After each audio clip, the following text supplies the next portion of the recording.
10 وصايا في العشر في دقيقة. الأولى: اشكر الله أن بلغك هذه العشر حتى يزيدك الله، وإذ تأذن ربكم لئن شكرتم لأزيدنكم. الثانية: قد تكون هذه العشر هي آخر عشر في حياتك، فاستغلها في طاعة الله ما أمكن. الثالثة: أي عمل غير مهم أو مهم وغير عاجل وتستطيع تأجيله إلى ما بعد العشر فأجل.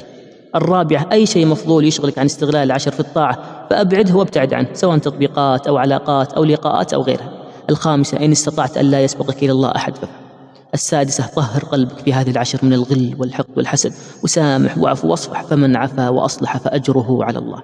السابعة: رضا الله في رضا والديك، تلمس رضاهم وطاعاتهم ودعائهم، فاختصار الحياة في برهم والقرب منهم.